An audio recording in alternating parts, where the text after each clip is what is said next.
Welcome to Teleforum, a podcast of the Federalist Society's practice groups. I'm Nate Kasbaric, Vice President and Director of Practice Groups at the Federalist Society. For exclusive access to live recordings of practice group Teleforum programs, become a Federalist Society member today at fedsoc.org.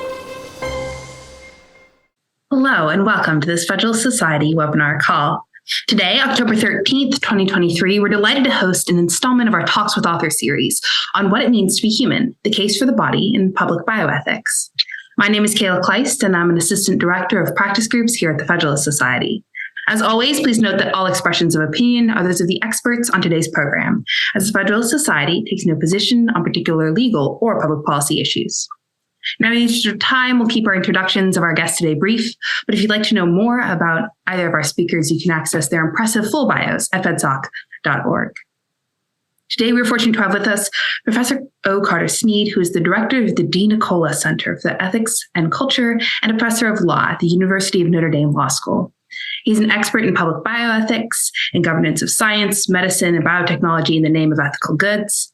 And his research explores issues relating to neuroethics, enhancement, stem cell research, abortion, and end-of-life decision-making.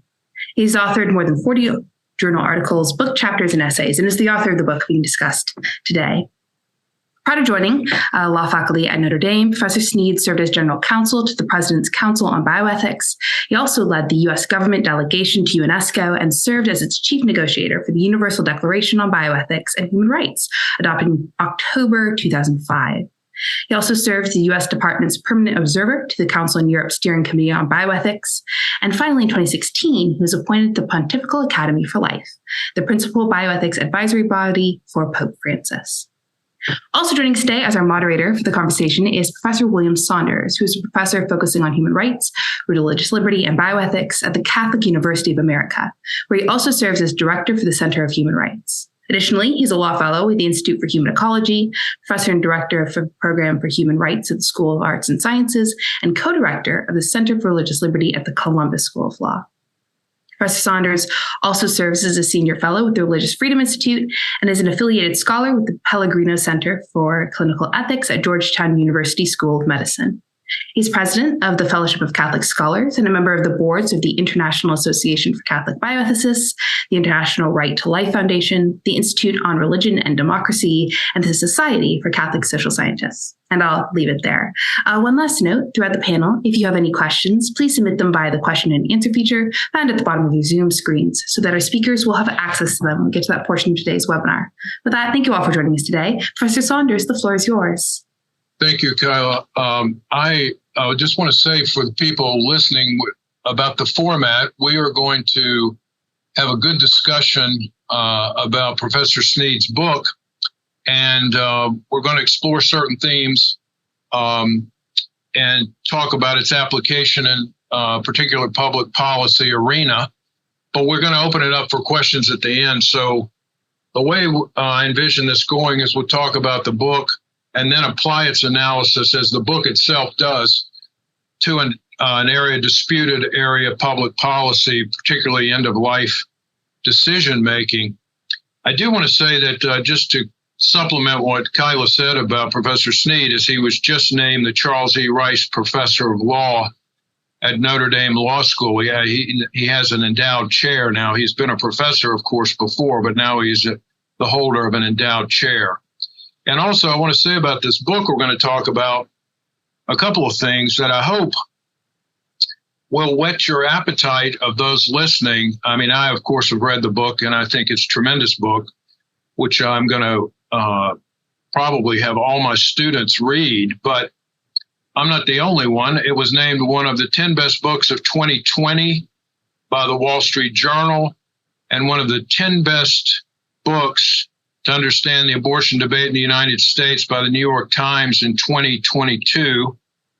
In the book review in the Wall Street Journal, Yuval Levin said that, quote, "This is among the most important works of moral philosophy produced so far in this century," end quote. So we're in for a treat. It's going to be fun talking about a complicated subject. Carter, good to be with you. Great to see you as always, Bill. Thanks for having me on. So, Carter, this book is aimed at correcting an omission or a misemphasis in the debates about bioethics. And again, a little tiny bit of context. We'll give more as we go along, but anybody listening is at least aware, I think, of the debates in the United States over cloning and stem cell research. I mean, those are now about 20 years old, but they could easily come again. And Carter was very involved in those as the head lawyer for the President's Council on Bioethics. So what kind of problem or omission or misemphasis is this book trying to get at, Carter? Yeah, thanks for the question. So the book is entitled "What It Means to Be Human: The Case for the Body in Public Bioethics," and in some ways the title of the book points to the origin story of the book. I mean, you and I worked closely together 20 years ago on these important questions involving embryo research and cloning and in other contexts. We've worked on questions connected to abortion and end of life decision making, other areas of what I call public bioethics, the point at which we concern ourselves with the governance of science, medicine, and biotechnology in the name of ethical goods. It's not simply bioethics as a field of intellectual or academic inquiry. It's actually a species of governance and of interest to people who are interested in the Federalist Society's wonderful programming, mostly lawyers and people that are interested in public policy. What we're talking about here is public policy. That's what you and I worked in, the point at which the law comes into contact with these questions. And something that always troubled me and that I never quite understood and really wanted to explore in writing this book is something I think that you and I have talked about a lot, which is to say, we noticed in our work that the law, in some respects, especially in public bioethics, sort of persistently fails to protect the weakest and most vulnerable. And why is that? That was a question that I kept coming back to. And so when I took up the question in the book and I started researching the book, and I did use sort of three paradigmatic, what I call in the book, vital conflicts of American public bioethics, the legal disputes over abortion, assisted reproductive technologies, and end-of-life decision-making. I wanted to know, why does the law go wrong in so many respects, not just in terms of failing to acknowledge or protect the unborn child, but even to fail to protect, human subjects of research in many contexts. And in fact, public bioethics itself is a sort of story of reactions, government reactions to scandals, government reactions to very high-profile examples of exploitation and harm to the weakest and most vulnerable people, children with intellectual disabilities, the sharecroppers in Tuskegee, and so on. These are examples that I talk about in the book also. And what I came to, the conclusion that I came to, was the problem in American law and also law that applies in other countries as well, where the law frequently goes wrong is in its first order conception of what it's meant to do. Law is meant to protect and promote the flourishing of persons, right? I think that's a fairly uncontroversial description of what the aim of law is. But if you think about that idea, law itself must operate according to a presuppositions or an ex ante conception of what persons are and what constitutes human flourishing, not in the sense of when life begins or those kinds of bioethical questions, although it relates to those questions. The fundamental question of who we are has to be answered, at least operationally, for the law to even be intelligible. If the law is to protect persons and to promote their flourishing, the law has to have an ex ante conception of what persons are. And so the question I wanted to explore in the book is, in these particular contested areas of bioethics, what are the assumptions of the law, not about individuals, but what are the assumptions of the law itself about who we are and what constitutes our flourishing? And what I found in my research is that in these areas of vital conflicts, these other areas of public bioethics, the law frequently has a very narrow and incomplete vision of human identity and human flourishing, which causes the law to go off the rails and not only fail to protect adequately certain vulnerable populations, but even obscures them from view. The law can't even make sense of different kinds of populations because they don't fit the narrow, artificially narrow paradigm of what a person is. I think it would be great to spend a few minutes of you talking about, because I like this in the book. You review historical developments and show kind of how do we get where we are, because a lot of times in discussions, people will forget the how we got where we are. Just a brief example was John Keown spoke here at Catholic University this week, and he talked about the decriminalization of suicide, and it was for particular reasons, and it was not in any sense an endorsement of suicide. But if you forget that history and you just look at the question, well, suicide is not illegal, then seems to follow assisting suicide should not be illegal. But you can't reach that conclusion unless you forget the context and the history that led to that spot. So I found it very interesting in your book for you to review the history of the kind of how the legal structure for dealing with bioethics developed. Maybe you could hit some of the high points you'd like for the listener. Yeah, absolutely. So the first chapter of the book is called A Genealogy of American Public Bioethics, and it starts. And there are different ways to mark the beginning of American public bioethics or bioethics more generally. But the general consensus is that it really around the time of the late 60s and early 1970s, there were a series of developments, scandals that provoked a sort of rethinking about what the role of governance was vis-a-vis biomedical science, the practice of medicine, and the applications of biotechnology. And around the same time in the academic setting, in response to a sort of perceived growing distance between the technical expertise of physicians on the one hand and their sort of the human role of the physician in the doctor-patient relationship, and the perceived sort of increased objectification of patients by doctors as they became more technically proficient, led to a rethinking in the academic context of the doctor-patient relationship, and led to the rise of the emphasis on informed consent and autonomy as a kind of counterweight to what was perceived as this difficulty that arose in the doctor-patient relationship. And that led to the founding of different kinds of interesting centers, like the Hastings Center, of which I'm a fellow, and the Georgetown Kennedy Institute of Ethics, where John Keown is a fellow, to grapple with these questions about really the clinical context. But at the same time, as I said, there were these very high-profile scandals that prompted a reaction on the part of mostly the elected branches of government, but in some cases the judicial branch as well, that gave rise to the body of law that I describe as public bioethics. And I think that there are three signal events in that time period, in the late 60s and early 70s, that illustrate both how the process of scandal and reaction gives rise to this area of the law, but also lays out kind of the complexity of the questions and identifies some aspects of public bioethics that are perennial, that continue to this day, patterns that still continue. And the three signal events that I talk about, two of which are familiar to a lot of people, the third of which I think is not as familiar. The first event is the publication in 1966 by Henry Beecher of an article that detailed 22 different research experiments involving human subjects undertaken. They were anonymized in the article, but later came to light that they were the most prestigious and prominent research institutions in the world, including the research arms of the federal government.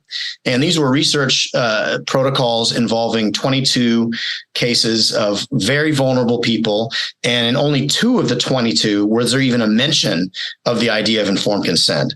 These were instances of dark forms of exploitation and taking deep advantage of vulnerable folks who can't really speak for themselves, can't defend themselves. The most notorious, in my view, is what happened at a school called the Willowbrook School in Staten Island, which was a school for cognitively disabled children. And in one instance, documented by Dr. Beecher, these children were deliberately injected with hepatitis to study the progress of the disease. It was a deeply inadequate process of informed consent. There was some conversation with their guardians, but it was not sufficient to justify what was done. There's another example in which live cancer cells were injected into patients in the New York Jewish Chronic Disease Hospital, patients who were suffering from dementia, who didn't know what was going on. The cases involving prisoners, cases involving enlisted servicemen and women who were subject to the chain of command and whose autonomy was dramatically restricted as a result. And there were people got sick, people died. I mean, it was an extraordinary scandalous set of behaviors that were documented by Beecher. Beecher himself, by the way, was fascinated initially by the trials at Nuremberg and the so-called Nazi doctors cases, in which these doctors performed horrific experiments on the people inside these concentration camps. And then at the trials, they were convicted, many of whom were put to death. At the trial, they defended themselves on the grounds that this was just victor's justice. And the United States also doesn't have a code of ethical conduct for the conduct of medical research involving subject. And they were right about that. In fact, the first such code was enacted almost immediately after or during that trial in response to that testimony. And so Beecher thought, wow, if that can happen in Nazi Germany, what are we doing here in the United States to make sure that we protect vulnerable human subjects in research? And he did this research. He came out, he discovered all these deep problems, published the article, and it sent sort of shockwaves through not just the medical and research communities, but the general public. Around the same time, in 1973, it came to light that the Public Health Service, the United States Public Health Service, had in the 1930s gone to Tuskegee, Alabama, and Macon County, Alabama, a very poor, predominantly African-American part of the South, in which syphilis they had the highest concentration of syphilis in the population of almost anywhere in the country. And these researchers from the U.S. Public Health Service went into Macon County, Alabama, and decided they wanted to conduct what's called a natural history study of syphilis to watch the progress of the disease untreated in a particular population. So they enlisted 600 subjects. 300 of them had syphilis, 300 of them didn't. But at no point did they ever tell these poor African-American sharecroppers what they were doing, what they were testing for, what the purpose of this was. They would give them small amounts of money. They would offer them lunch. They would give them rides. They would, in some cases, offer for expenses for burial. But, and most shameful of all, in addition to that deception, was in the middle of the 1940s when antibiotics became standard of care for treating syphilis. They didn't give them any antibiotics. Not only did they not give them antibiotics, but there seems to be credible evidence that they colluded with the local health authorities to prevent them from getting antibiotics from any source. And interestingly, when confronted about this, and this went for 40 years, by the way, this went on for 40 years, and this systematic deception and manipulation and exploitation, and it came to light in the early 1970s when a very low level STD researcher at NIH found out about it. He reported it to his superiors. They ignored him, and then he went to the press and it was published in the Washington Post. And an enormous scandal. There was a $10 million civil rights settlement. And apologies issued by the United States, and it was a shocking, shameful moment in our history. But when confronted about it, the arguments that the researchers made were almost identical structurally. The arguments that were made at Nuremberg, namely, we didn't create this terrible situation. We simply came in to observe it. We didn't make their situation any worse. Had we not done this, things would have progressed exactly as they did, given the systemic racism and impoverishment and lack of education and so on in this community. And no one was moved by that argument by the Tuskegee researchers, nor were they moved at Nuremberg, when in fact it wasn't simply the case that these people just passively observed a tragic situation and failed to help. They actually made the suffering circumstances the object and tool of their own research. And the third example that I give is less well known. Around the same time, in 1973-74, it came to light that NIH, the National Institutes of Health, the United States, principal research funding arm in the U.S. government, was discussing whether or not they should fund or maybe continue to fund, the record's a little bit unclear, research involving newborn babies who survived abortions, right? So we're not talking about in utero babies. We're not talking about fetuses. We're talking about newborn babies who survive abortions that were then who were then experimented on by researchers, American researchers, in ways that extended their life temporarily during the experiment, that arguably subjected them to additional suffering prior to their demise, and ultimately causally led to their demise. They were dying imminently. They were going to die anyway, which of course was the object of the abortion. They were imminently dying, but before they died, they were taken by researchers and experiment, in some cases before even separating them from their mother by their umbilical cord. And this created our story came out. It created an enormous amount of scandal and anxiety in the American public. In fact, Eunice Kennedy Shriver, sister of RFK and JFK and Ted Kennedy, particularly became animated by this and upset about it. Her daughter, Maria Shriver, who was a high school student at the time, across the street from NIH at an important Catholic high school in Bethesda, Maryland, or Chevy Chase, Maryland. I think it's Bethesda, Rockville. I'm not sure literally where it is, but in any event, she at the time was pro-life, organized a protest and went to NIH, and the NIH director said, "We're not doing this. Don't worry." And then in reaction to all three of these scandals, Senator Ted Kennedy convened congressional hearings to examine matters of bioethics, matters involving research involving human subjects, questions connected to Tuskegee, and questions connected to this research on newly aborted, newborn, imminently dying babies who would be subject to and ultimately culminated in the first sort of statute that relates to a federal statute that relates to bioethics, the National Research Act in the early 1970s, which put in the precursor legal structure for what's now the governing rules for protecting human subjects and in federally funded research, and then also created the first National Bioethics Commission. And so that whole sort of tableau that I've just sketched out for you illustrates a lot of things. It illustrates, first of all, how complex and contested American public bioethics is. Vital questions at stake, people bitterly disagreeing on the substance, pro and con of these different issues. They implicate fundamental questions about personhood and parenthood and the meaning of pregnancy and the objects of research and the search for truth and autonomy and justice and equality. And the reason these issues are so complicated is not just because they're technically complicated, but they intermingle and intertwine in a kind of seamless way. Good intentions, good objects with, in some cases, deeply dehumanizing and exploitive methods.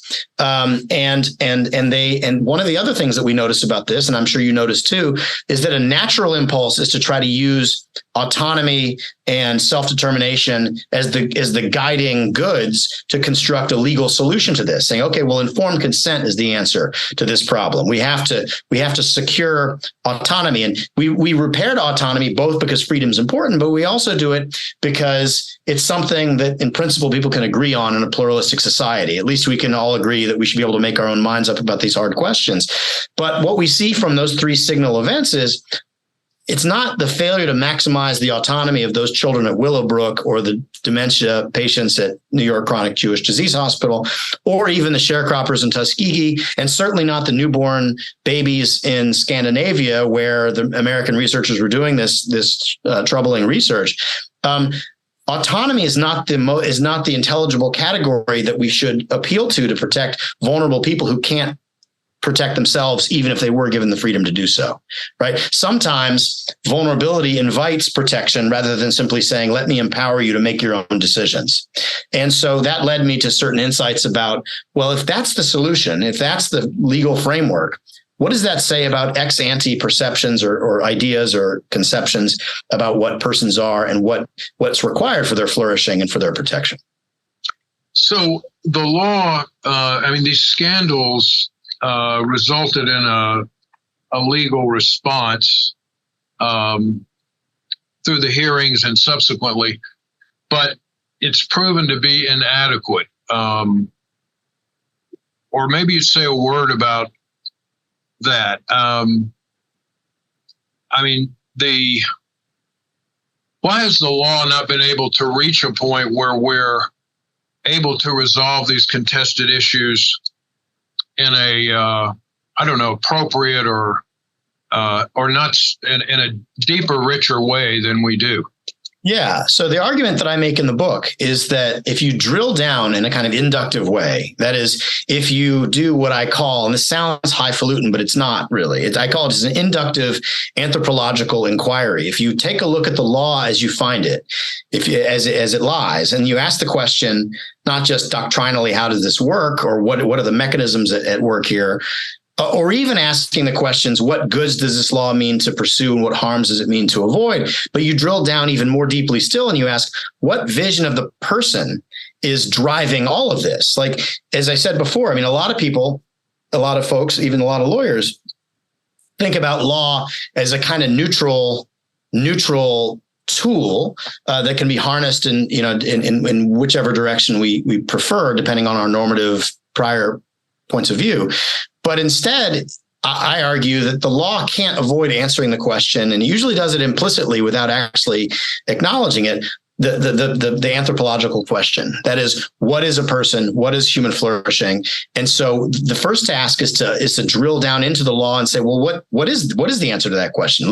And I take, the three examples, the three legal contexts that I mentioned before. But if you, just to take a brief sort of detour into how that might work. Well, if you look at a law and you say, okay, well, the law itself, what's the law do? The law seeks to privilege and prioritize autonomy as the principal mechanism of protection and advancing the good of a person and human flourishing. Okay, if that's true, then what the law must be assuming about human identity is that what's fundamental about a human being is their freedom and their capacity to make decisions, their capacity to choose among different alternatives and draw upon certain kinds of normative conceptions to make those choices. Okay, that's certainly true about human beings in the main, and most people have the cognitive capacity to do that. And freedom is, of course, important. But as you and I know, if you look at these cases, the categories of individuals who are being exploited, that framework doesn't make sense. Take the kids at Willowbrook. Those kids weren't harmed because their free will was impaired by choices of others, or that it wasn't honored and respected in advance. What happened was because of their cognitive circumstances, because of their disability, they weren't capable of free choice, cognitive functioning that goes along with it, choosing among different futures and pursuing those open futures. So the tool that tries to solve their problem by saying, here's more freedom, doesn't actually give them what they need, because that's not fundamentally definitive of who they are. Free choice doesn't define those individuals. And so the small sliver of the human population that has the circumstances and endowments that are necessary to make free choices and impose their will on their environment is a pretty narrow group of folks. And those folks are well protected usually by mechanisms that amplify their autonomy and protect their autonomy. But the vulnerable population, like the children at Willowbrook or the newborn babies in Scandinavia, or even the prisoners that were discussed by Beecher, or even folks in hopelessly impoverished circumstances as the sharecroppers in Alabama were, what those folks didn't need was more autonomy. Those folks needed actual protection from exploitation and extractive attitudes of more powerful people who would come in and prey upon them. And so the category of human beings is not fully defined by those people who have the cognitive freedom and circumstances to make free choice, because there's an awful lot of people, children, the elderly, the disabled, the poor, those suffering from systemic racial injustice, et cetera, who are not capable, because of their circumstances or whatever their internal dispositions might be, of flourishing merely through the exercise of free will. And so if you calibrate a legal system that assumes a person is simply coextensive with his will or her will, and human flourishing is defined by interrogating the depths of the interior self to find authentic, new, maybe transgressive truths and construct your world accordingly and pursue your world accordingly, your goals accordingly, well, you're going to leave out an awful lot of people. And if you look at the structure of life's arc, and you begin in a state of total dependency, total dependency upon other people, even for your basic survival. And if in the very best case scenario, you begin a kind of gentle rise along an arc of growing into your powers, and you hit some apex where you're at the height of your powers, but then you immediately pivot downwards back into a state of total dependency once again. And that's in the very best case scenario.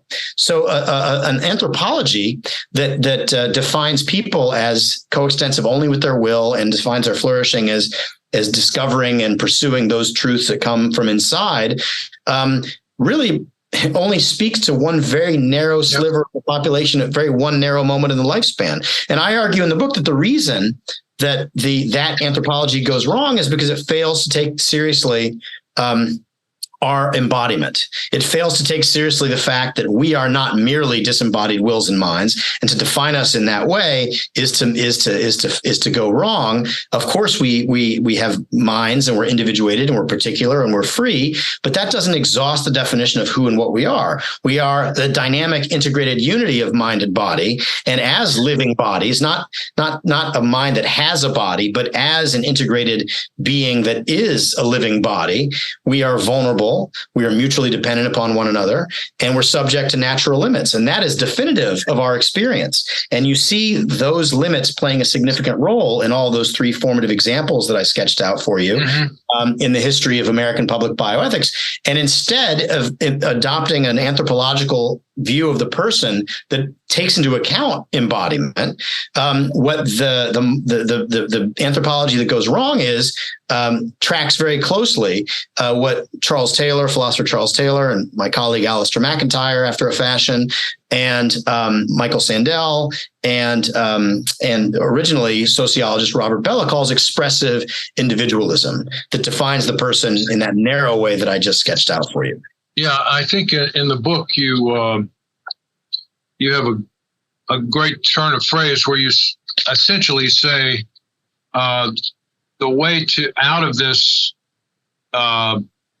mistaken road is to remember what we've forgotten, right? And what we've forgotten is that we are embodied human beings, and embodiment brings certain characteristics, which you talk about in the book, which are not really reflected in the law, because the law is assuming this kind of paradigm of expressive individualism. So maybe you want to say another word about that expressive individualism. Yeah, I mean, so expressive individualism was something that Robert Bellah identified in his social science research in the United States. And published his findings in the book Habits of the Heart from the 1980s. It's a kind of vision, and I give a sort of intellectual genealogy, beginning starting pretty far back with Rousseau, and I follow Charles Taylor's account of the development of expressive individualism. We don't need to get into that now, through the Romantic poets and so on. And it kind of changes in the 20th century in response to the sexual revolution and certain kinds of different managerial forms that emerge. And we don't need to, we'd get into the weeds to talk about that. But basically the idea is it's a vision of the person that identifies the individual as a kind of atomized individual will.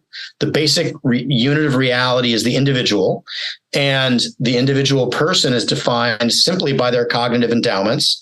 It is a dualistic sort of idea, that is, it separates mind and body and makes mind definitive of the person, and body is sort of accidental and instrumental and can be manipulated and used. And it is philosophers would say non-teleological, meaning it refuses to recognize any meaning or guidance through one's physical observations of the physical reality to gain insight into normative realities as to what it is we should do or who we are. It's utterly unconnected to any physical reality that we might encounter. All relationships.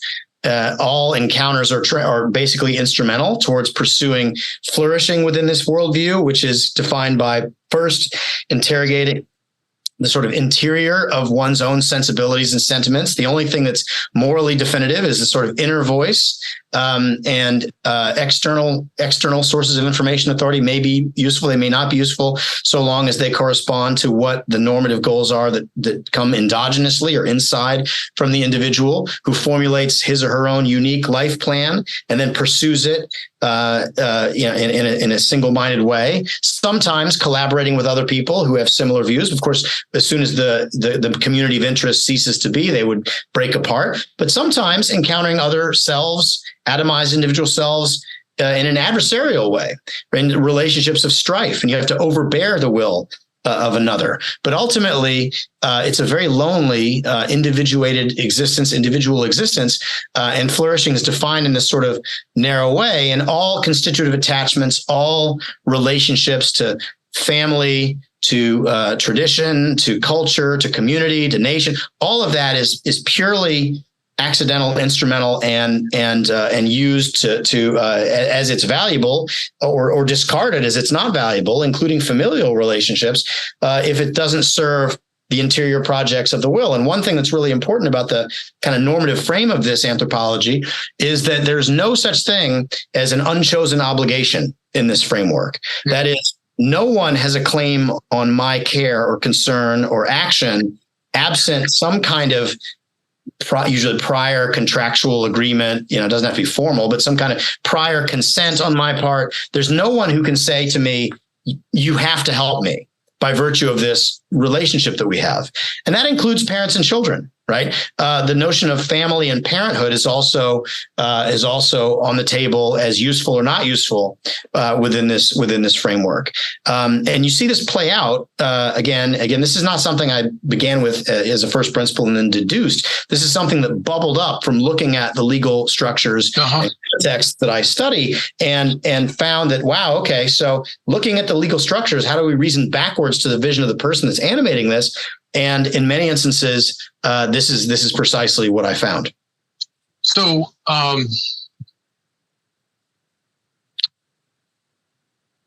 if we remember what we have forgotten, every human being, is in relationship from the moment they're conceived, and certainly from the moment they're born, because, like you said, everyone is completely vulnerable, and you depend on others.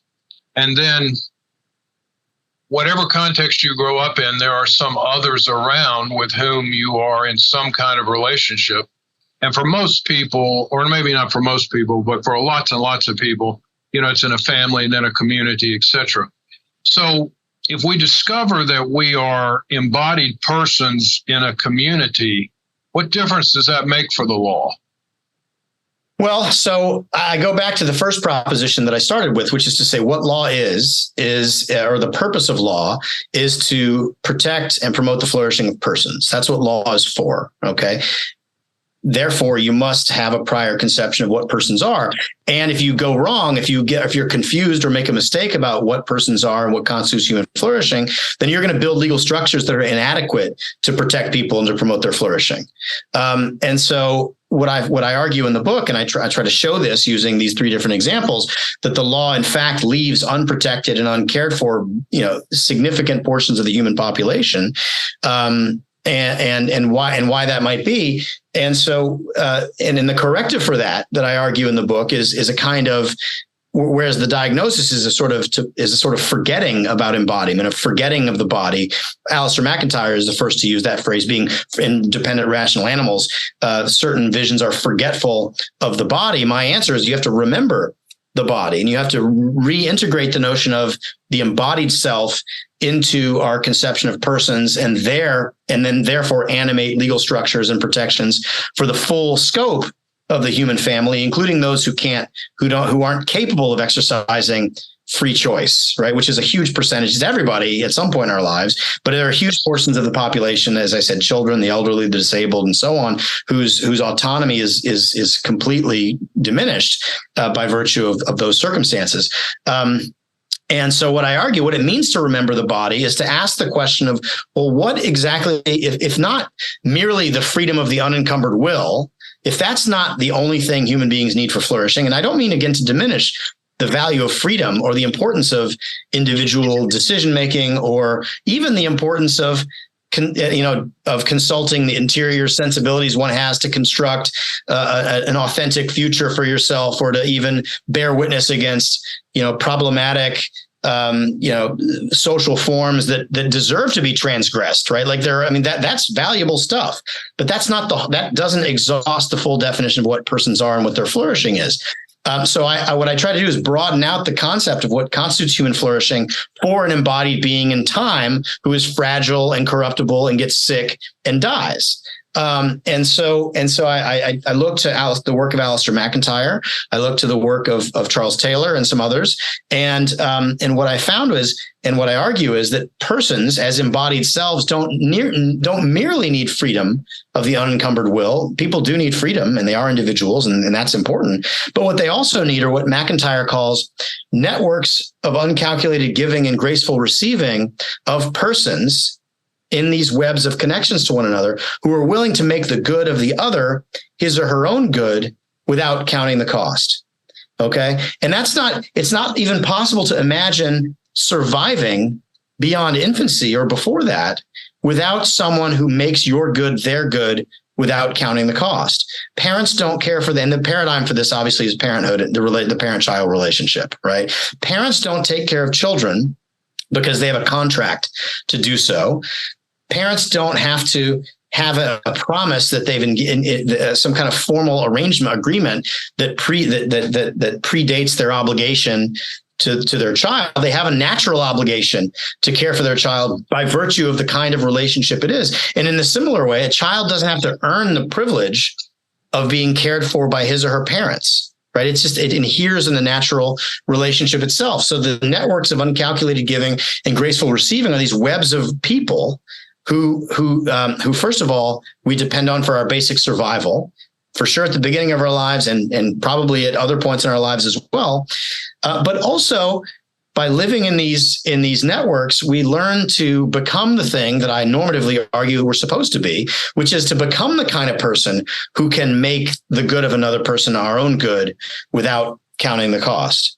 Because first of all, that guarantees the sustainability of these networks, which are essential for human survival and species survival.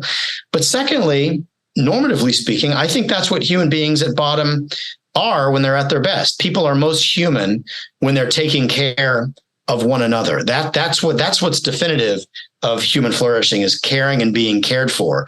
And to put it in a more concise way, I argue that by virtue of human embodiment, people are made for love and friendship. That's what we're here for. And in order to shore up and protect these networks of uncalculated giving and graceful receiving, it requires the practice of certain virtues and pursuit of certain goods, which McIntyre calls the virtues of acknowledged dependence. And I build on his list a little bit that he articulates in Dependent Rational Animals. But the virtues of acknowledged dependence are, first, the virtues of uncalculated giving, and that includes just generosity, which is giving to the other in proportion to their need, not seeking something in return. It includes hospitality, welcoming the other because he or she is the other. It includes misericordia, which means taking on the suffering of another person as if it were your own suffering. Those are the goods of uncalculated giving. And then there's the goods of graceful receiving. And principal among those is the good of and the virtue of gratitude.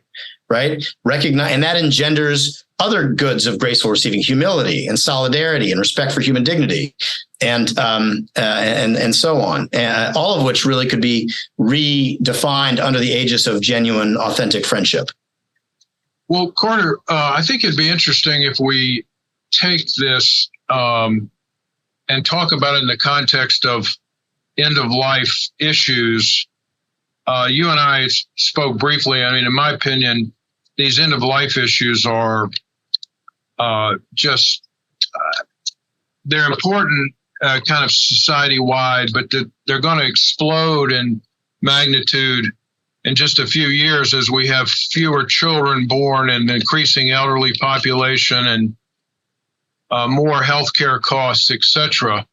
So what if we took your paradigm, and as you do in the book, because I want the people who haven't read the book yet to realize he he does take his ideas and looks at them in several different contexts at the end of the book.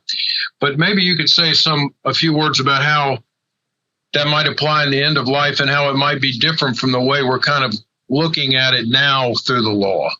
Yeah. And thank you for saying that, because, when I lay out the kind of anthropological discourse of the book, and I even talk about the history of American public bioethics, it can seem really abstract, right? It can seem like, wow, this is just kind of a philosophical or theoretical overlay. What does this have to do with law, right?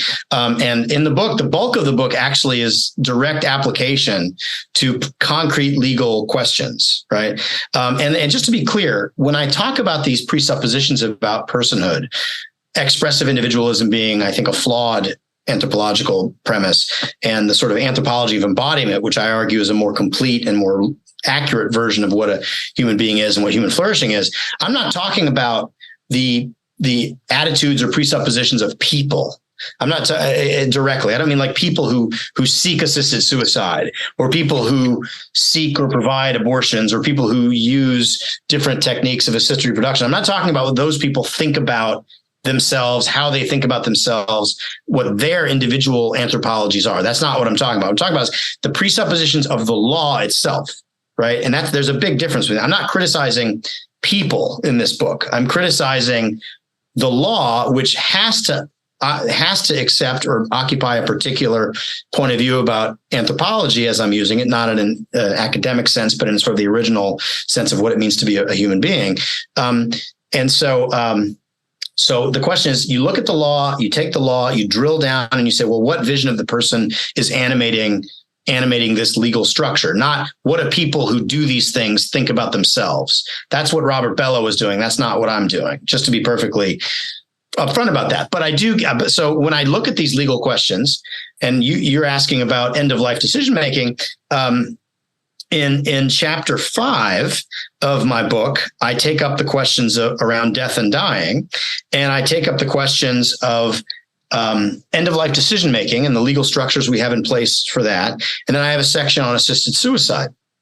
And I look very concretely at the American law, the American legal authorities, and I try to do what I described earlier, which is a deductive anthropological analysis of those. Say, okay, here's what the law says. Here's how it works. Now let's work backwards from that to ask the question of what vision of personhood and flourishing is driving this. And so I'll take the example of assisted suicide to take up your question.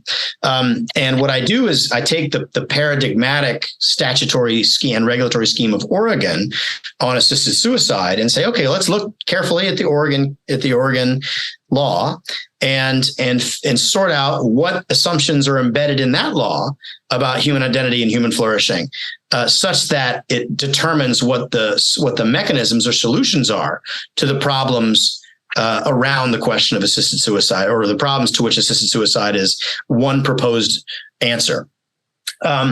And the reason I picked Oregon, by the way, and as you know, maybe, and probably a lot of your sophisticated listeners know, that the way state legislation frequently works is once you have the sort of initial statute that is enacted and adopted, as we saw in Oregon, the subsequent states that adopt laws on laws allowing or even promoting assisted suicide, usually they start from that paradigm and they maybe make little refinements, but it's basically a cut and paste job. And you see that throughout the country in those jurisdictions, those 10 or 11 jurisdictions, whatever it is now, that have legalized assisted suicide. They almost all look exactly like the Oregon law. I mean, there's some differences here and there.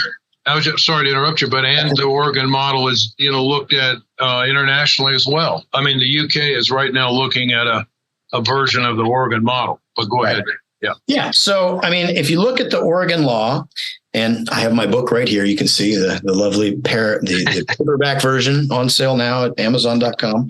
If you look, I took after providing some historical background to the question of assisted suicide in the United States, which probably tracks close to what Professor Keown talked about in terms of the decriminalization of suicide, but maintaining the laws against assisting in suicide. And then there was, of course, the famous Supreme Court challenges, the Glucksberg and Quill cases, which become very important to modern jurisprudence, because it sure looks like the Glucksberg case is now the dominant paradigm for the Supreme Court's mode of approaching substantive due process claims. We saw that in Dobbs. And so that seems to be the paradigm that now the Supreme Court has gravitated towards. But then I turn to the question of Oregon. And the Oregon law, on its face, one might think is a reasonable framework to govern and regulate the practice of assisted suicide. If you look at the Oregon law, it authorizes physicians to prescribe lethal doses of drugs to terminally ill adult Oregon residents so they may self-administer them for the purpose of ending their lives. The law states that it does not authorize euthanasia. Just to be clear for your listeners, euthanasia, which is the directed killing of an individual by a third party, sometimes a doctor, sometimes someone else, a kind of mercy killing, that's unlawful in every state in the United States. There's no state that authorizes euthanasia in the way that I just described, the direct intentional killing of another individual. Assisted suicide is the facilitation of access to lethal drugs that a person self-administers for the sake of ending their own life. So in the Oregon law, death by means of assisted suicide is not defined as suicide under the Oregon law, and death certificates only list the underlying terminal illness as the cause of death, which, by the way, creates problems for record keeping and data assessment and drawing conclusions about how well or poorly the regime is being administered, because it's very hard to gather information. It's kind of a black box.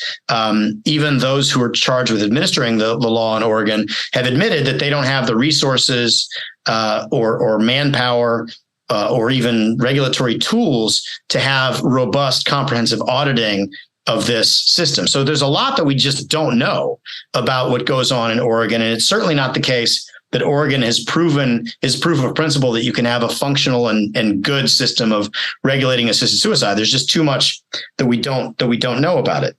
A terminal illness is defined as a malady that will produce death in 6 months or less. But the law doesn't specify whether this prognosis distinguishes life expectancy with treatment or without treatment. Okay, that's a very serious ambiguity in the law, by the way. I mean, a urinary tract infection can be a terminal illness if you don't take antibiotics. But the law here doesn't specify that. Competency under the law is defined as, quote, the ability to make and communicate healthcare decisions. Notice that doesn't talk about psychological illness in itself. It doesn't talk about depression that clouds one's judgment. It simply talks about the ability to make and communicate health decisions, and it's interpreted very, very narrowly.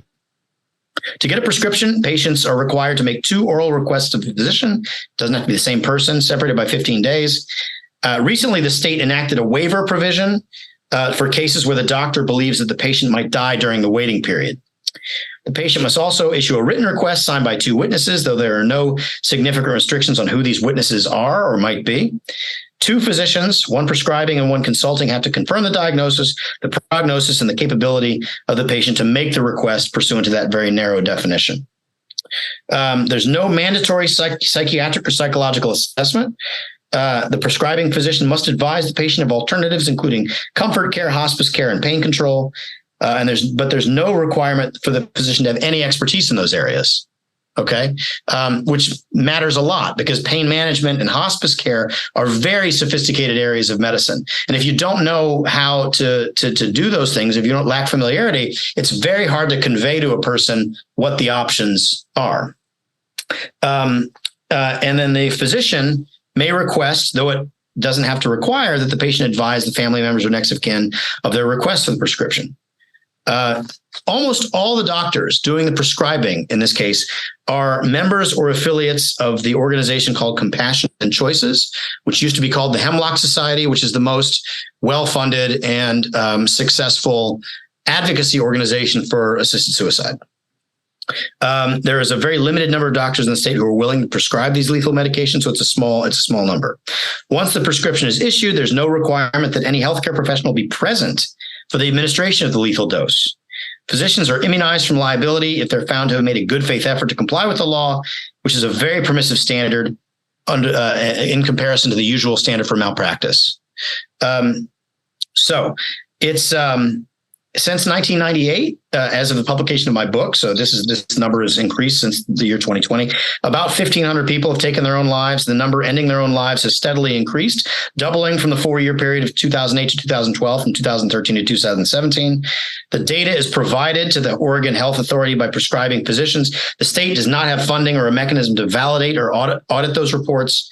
And the original reports are destroyed once the state reports its aggregated annual data. So you can't go back and do a longitudinal study or a retrospective study. And then one state official famously noted that the Oregon Health Division has no enforcement role and cannot verify the reports they receive from the physicians who participate in the regime established by the Death with Dignity Act. Okay, so that's the descriptive account of the legal framework for assisted suicide in the state of Oregon. And that largely is reproduced in those states that have adopted it by statute as well. So what I do next is I say, okay, let's look at the anthropology underlying that legal framework. Let's ask a question. If that's what we take the law to be, what the aims of the law are and the protective safeguards within it, how should we think about what the law assumes about persons and flourishing, especially in the context of decisions made by people who are suffering from what are described as terminal illnesses in this situation. Okay, so the twin goods that the law means to advance here are autonomy, free choice in how and when you die, and compassion. Right, the pathway for people to end their own lives to avoid what they consider to be a decline into intolerable suffering or intolerable dependency. Okay. And so if you look at this framework, a lot of things jump out. Even on its face, it looks like, okay, there's some safeguards in place, but then you actually dig into the facts a little bit and how the law is applied, a very worrisome picture emerges in my judgment. So you have the law in Oregon, first of all, doesn't take into account the strong empirical correlation between mental illness, including treatable depression and suicidal ideations. Okay. There's a very close association between suicidal ideation and treatable mental illness, including especially clinical depression. A supermajority of persons with suicidal ideation suffer from mental illness, including a clear majority from treatable depression. A review of the medical literature shows that, quote, the incidence of suicide in someone with a cancer diagnosis is approximately double the incidence of suicide in the general population. For cancer patients, depression was, quote, the major risk factor for suicidality, and such patients were 4 times more likely to have a desire for hastened death compared to those patients without depression. This is a study by the National Cancer Institute. They also noted a strong correlation between cancer patients suffering from depression and the false sense that they were a burden to their loved ones. Another study on suicidal ideation in the elderly noted that a universal finding is a strong association with psychiatric illness, particularly depression. It concluded that the fact that there's a high prevalence of potentially treatable psychiatric illness in the elderly people who both have physical illness and suicidal ideation should be central in any discussion of physician-assisted suicide. Now, by contrast, you would think, okay, if that's true, if that's part of the anthropological picture of the person who has suicidal ideation, they are vulnerable, uniquely vulnerable because of mental illness that's treatable, that clouds their judgment, and their autonomy is diminished accordingly because they can't make free and full and fair decisions about their own lives. You would think that the law would have strong safeguards in place to suss out those individual patients who have mental illness that's treatable. But the law has no such mechanism at all. By operation of the definition of competence that I described to you, it doesn't take into account, there's no mandatory psychiatric evaluation. 76%, by the way, of the patients who died by assisted suicide in Oregon suffer from cancer. Okay, we just talked about what the profile of the cancer patient is. And the median age of all the patients was 72, yet there's no mandatory screening for psychiatric illness that might compromise their self-determination of those who request prescriptions to end their lives. And if you look at the Oregon death with dignity numbers, such as they are, and again, they're very hard to get your hands on. In 2018, the year that I evaluated for this book, which was published in 2020, less than 2% of the patients were referred for psychiatric or psychological evaluation. Now think about that for a minute. When the supermajority of patients suffering from suicidal ideation have treatable mental illness, and only 2% of the people getting assisted suicide in Oregon are referred for psychiatric or psychological care, that raises very significant prima facie worries, I think. There's no information, by the way, at all on what happened to those patients after that very small percentage of patients, 2%, who receive psychiatric care. There's no record of what happened afterwards. Okay, we just simply don't know. Again, when they surveyed Oregon doctors, only 28% of Oregon physicians surveyed said they felt comfortable to diagnose mental illness in a patient in the brief encounters that these death with dignity doctors have with these patients who are seeking assisted suicide. Okay. And so basically this worry about people suffering from treatable mental illness because of aspects of their embodiment, whether it's biochemical or situational or what have you, this vulnerable state, which is completely ignored in constructing the model of the person on which this law is premised, on which this law operates. Similarly, so you got obvious problems with concerns about people laboring under clouded judgment because of treatable mental illness, making these existential choices. And then on the other hand, you have situations involving the possibilities of fraud and abuse and duress. There's what's been called an epidemic of elder abuse in the United States. And yet there's no requirement to evaluate, to consult with the next of kin. And most shocking of all, if you take into account the psychological questions that I just flagged for you and the possibility of elder abuse, there's no obligation that there be a psychological analysis of the patient at the time they take the lethal dose of drugs. Okay. The only time the assessment of competency, not mental illness, but competency defined in this very narrow way, is when the prescription is sought. But there's a pretty long period of time that elapses between the obtaining the prescription and the taking of the lethal dose of medication. And there's no testing of the person at the time when they self-administer the drug, where you would especially worry about competency, even basic competency on the narrowest definition of the law. There's no question about, can this person make decisions or understand? Have they changed their mind? None of those questions are asked at the time of the self-administration of the lethal dose. In fact, the law doesn't require anyone to be there when this happens. So you don't know if there's a situation of elder abuse owing to the vulnerability because of the embodied state, the diminished embodied state of the patient. You don't know what goes on in those settings. Okay. So the law is not constructed in a way to take seriously the vulnerability of the patient who is presented with this diminished state owing to their underlying illness. It's constructed as if everyone is this thin slice of human beings you talked about who are kind of fully autonomous and in control of everything and can make a decision. Right. It just assumes that, and it doesn't make it. There's nothing that takes account of the fact that there's lots of people that don't fit that.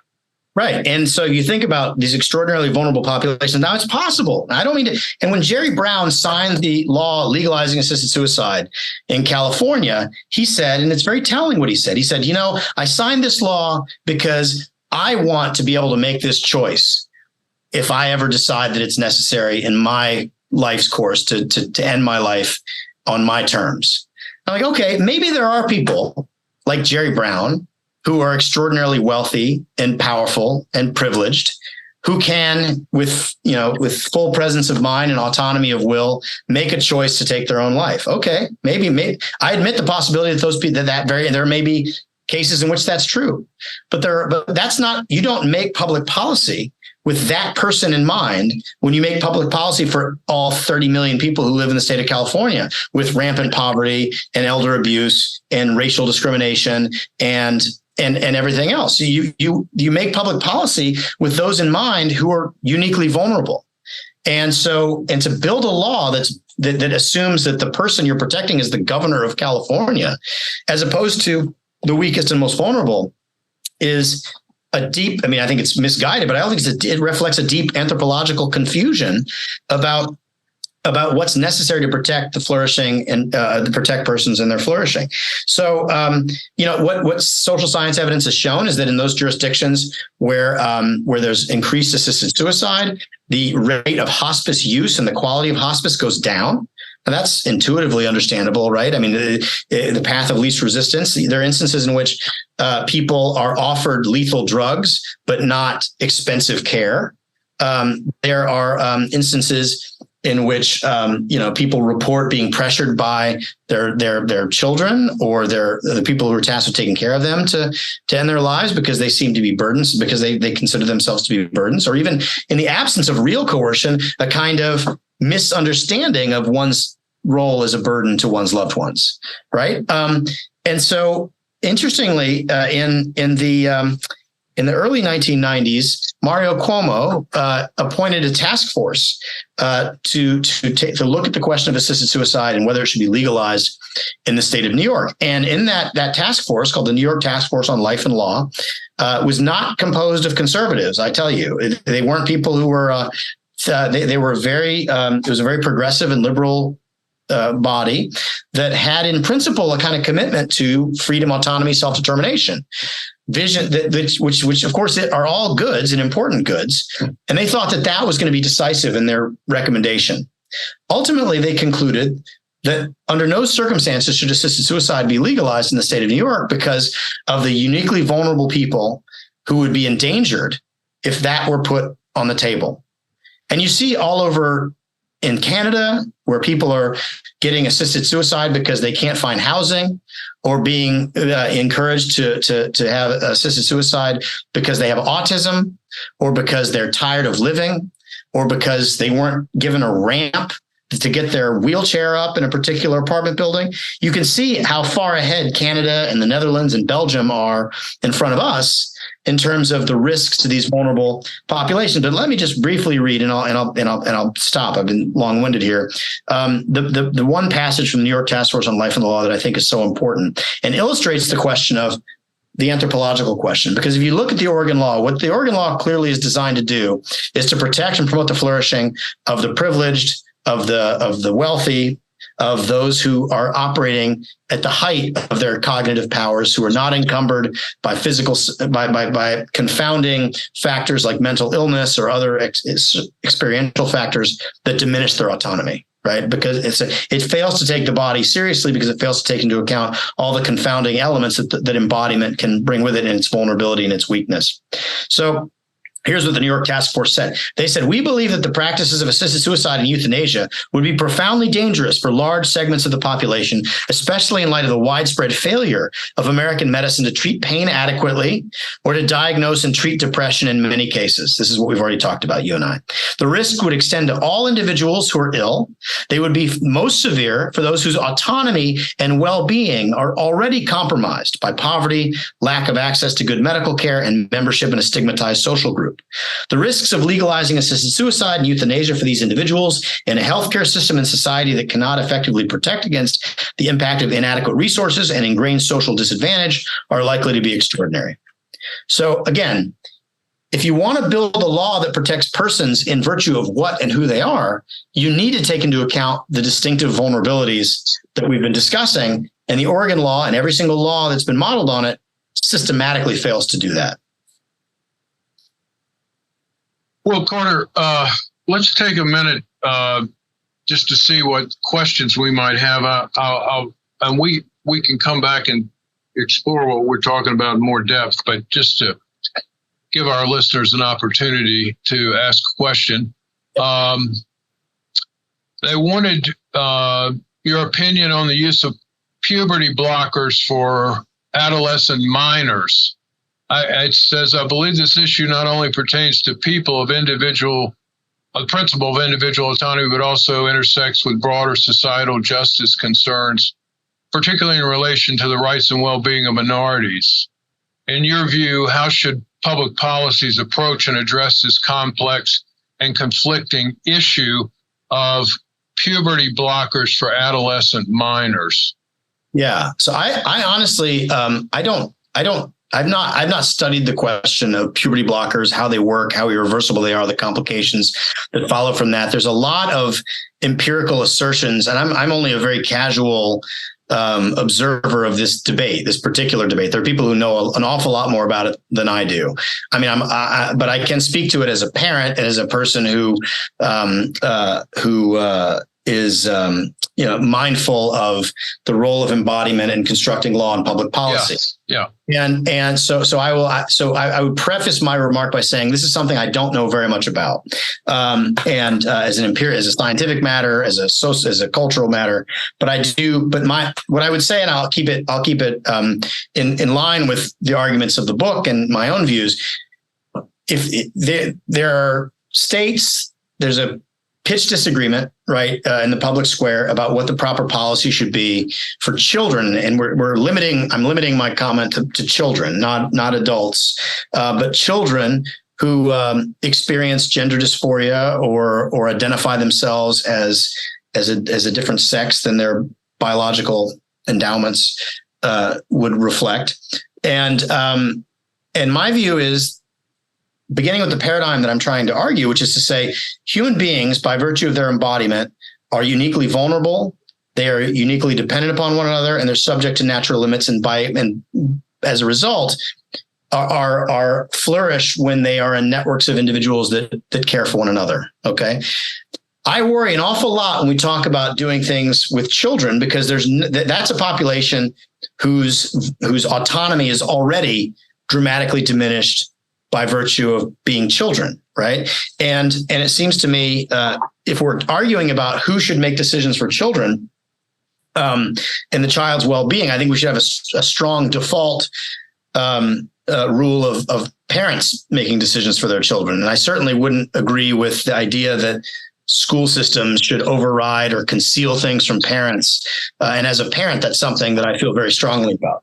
But whatever law we settle on here, or public policy involving these kinds of interventions for children, we have to put in front of our eyes not an idealized and false vision of autonomy, or project a false vision of autonomy onto a child and imagine a child as just a small adult who has preferences and views. And insofar as these preferences, so that is to say, a mistake we can make in thinking about how best to care for children in this situation mirrors the mistake of how we think to best care for people in the end of life context, where we project onto a person who's suffering and vulnerable and really needs help in making a decision, not simply being said, I'm going to give you freedom of the unencumbered will, and I'm going to abandon you to your freedom. That's what I was just talking about in the end of life context. And that's I think goes very badly to abandon someone to their freedom in that setting. And it's even more problematic when you're talking about a child who is not an adult, who is not deemed by the law appropriately to make very serious decisions about their care and well-being. And so what we have to do is to act in the best interest of the child in light of who and what the child is as an embodied being embedded in community. Another question says, is the concept of self-ownership as bad or is amenable to human suffering, human flourishing as the concept of ownership of others? Is self-ownership as bad for human flourishing as the concept of owning others? The idea that you own your body. Well, yeah, I'm not. I think it's a tricky business comparing what anthropological presuppositions are worse than others. I would say that. I mean, I'm more afraid of people assuming ownership of other people than they are ownership of themselves, even though I'm a very strong critic of the notion of self-ownership as the sole and comprehensive explanation of what human flourishing is, right? I do think that self-ownership is true and important in a limited sense, taking into account our vulnerability and mutual dependence upon one another and the role that we play in our interrelated constitutive relationships. And it is dangerous and problematic if you have a view of yourself that doesn't fully take on board your unique vulnerability and reciprocal indebtedness to other people. But history shows that it is really dangerous and really problematic once you start to think that you are in control of other people and you own other people. That to me is an inarguable wrong and harm that slavery and other horrific, shameful examples in human history reflect. Yeah, and a lot of these scandals in bioethics you were talking about, particularly since they came after the Second World War,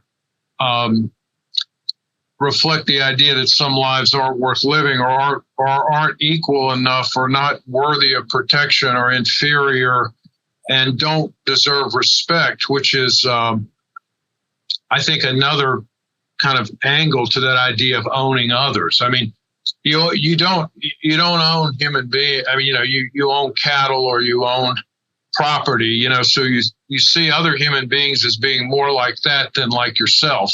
Yeah, it's a category mistake, right? To use the concept of ownership vis-a-vis other human beings is a kind of unintelligible proposition, right? Yeah. Like ownership is not how people relate to each other, and if someone purports to own another person, that's a deep violation of respect for the intrinsic equal dignity of all human beings. And dignity is individual, right? So, I mean, we want to, in the United States, it seems to me that the principal risk of our anthropological reflections are not falling into collectivism, right? I mean, there are cultures in which collectivism is the risk, and the lack of individual rights and dignity and freedom is the antidote to that, right? I mean, when I was at UNESCO in negotiating the Universal Declaration of Bioethics and Human Rights in the early 2000s, there were other member states and representatives of member states who said, like, our problem is not. In fact, it came up in the context of debating and discussing what human dignity means. One of the representatives of these, it might have been North Korea, stood up and said, you know what, this concept of human dignity seems way too individualistic. That's not really something that's not a concept that makes sense within our cultural milieu. We think of the collective. We think of the whole as the most important unit. And the individuals are merely instrumental to the well-functioning of the whole.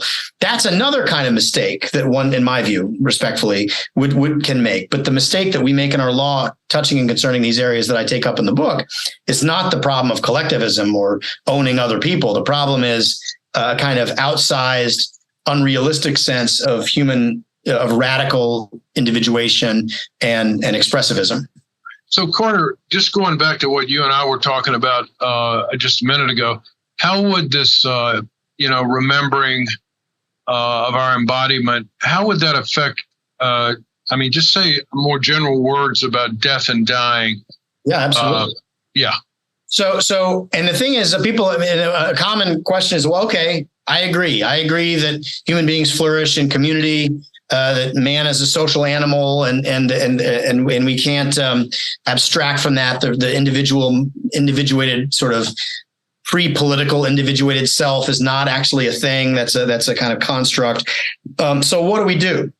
Like, you tell us what's wrong with assisted suicide. How do we fix it? And the good news is, in most instances, and it's also true now, it wasn't true until Dobbs, even in the context of abortion, we actually have the freedom to govern ourselves on these questions and have robust argument back and forth and discussions and conversation about what is human flourishing, and construct our laws in ways that reflect. And the measurement of the success or failure of the law is how well does it protect these vulnerable populations that are neglected otherwise. So you can, first of all, it gives you an angle of critique to say the law of Oregon's assisted suicide and every law that is modeled on it is woefully inadequate and problematic because of the reasons that you and I just talked about. So what do? Well, let's start with first principles. What do people need who find themselves in circumstances where they find themselves wanting to end their lives in this way? Well, how do you properly care for someone? How do you properly care for a society in which that issue comes up, taking into account the position of the weakest and most vulnerable? And so you begin with the proposition of, okay, well, let's think about what medicine is. Let's think about the end of medicine is health. And that's a contested concept, obviously, as illustrated by the previous question about puberty blockers. There's deep disagreement on what constitutes flourishing and health in the medical context. But we need to have that conversation. We need to say, let's speak in those terms and not simply make unstated assumptions that what we're here to do is maximize autonomy, because what people need is to maximize their autonomy. Well, yes, we do need that. That's important. But when you are suffering in a diminished state, sometimes what you need is not to have your autonomy maximized. You need to be taken care of. People don't go to the doctor to maximize their autonomy. You talk to doctors and patients, and even Carl Schneider, the late great Carl Schneider, did social science studies on this question. People go to the doctor because they're vulnerable, they don't know how to care for themselves, and they want someone to take care of them. And this plays out in the end of life decision context as well. Simply facilitating someone's choice to discontinue life sustaining measures is not the full spectrum of things we need to do to care for people who are dependent upon life sustaining measures.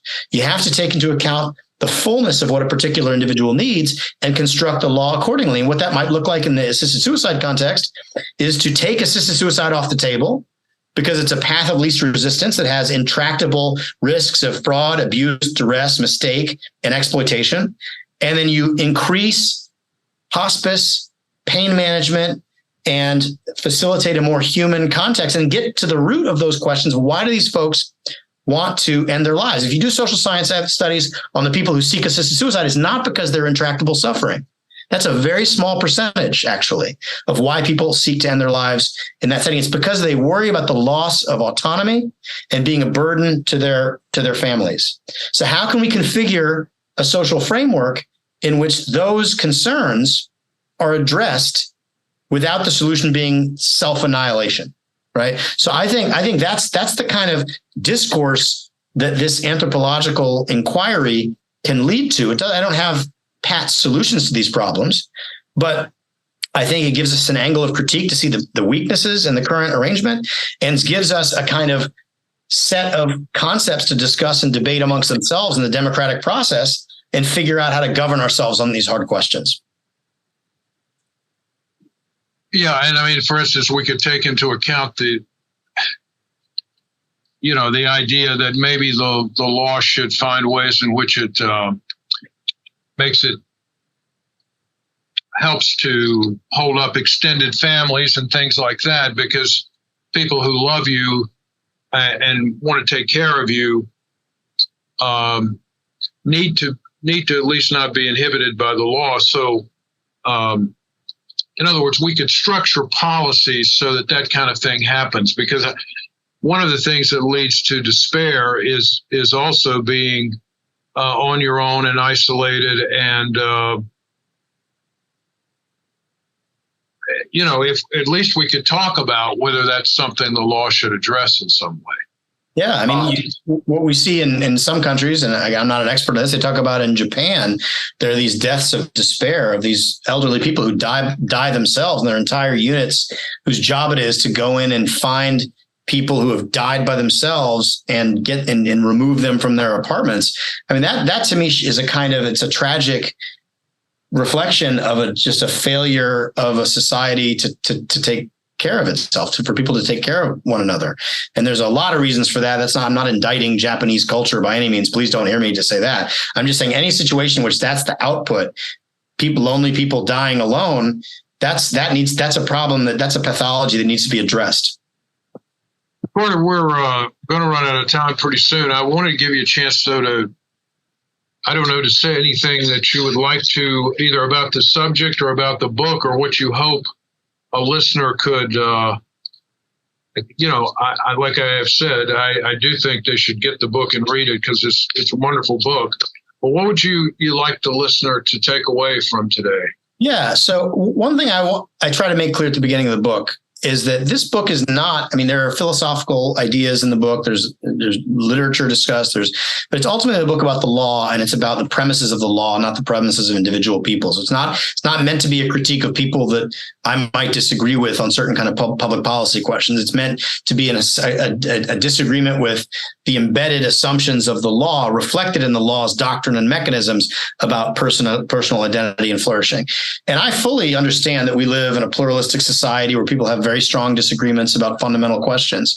And I wanted to make clear in the book that this book is effectively meant as it's not meant as a sort of philosophical proof that commands the assessment commands the assent of the reader. It's meant really as a kind of proposal to read and to think about and to consider in light of a person's own self-understanding of their own life history, wants and needs and fears and hopes. And so the idea behind the book is it really meant as a kind of invitation in the spirit of authentic friendship. So even if people might look at my work or me and say, wow, that's somebody that I just really have strong disagreements with on these basic questions, that's fine. I perfectly understand that. And I think friendship across ideological difference is really important.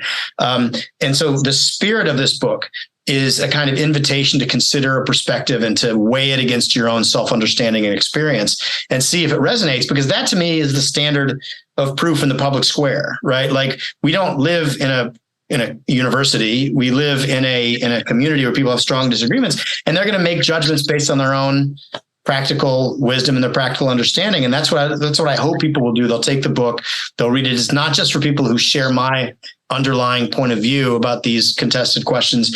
It's really hopefully something everyone can get something out of. Well, I encourage everyone to do it. Thank you for being with us, Carter. Congratulations on the new chair there at Notre Dame Law School. So I hope the listener will let others know about this. FedSoc will put this up, and this discussion will be available after today. I turn it back over to Kyla. Well, thank you both. Really appreciate you taking a section of your afternoons and lending us your valuable time and expertise. And thank you also to our audience for joining and participating. We welcome listener feedback by email at info@fed-soc.org. And as always, keep an eye on our website, your emails for announcements about other upcoming virtual events. With that, thank you all for joining us today. We're adjourned. Thanks so much. Thank you for listening to this episode of Teleforums, a podcast of the Federal Society's practice groups. For more information about the Federal Society, the practice groups, and to become a Federal Society member, please visit our website at fedsoc.org.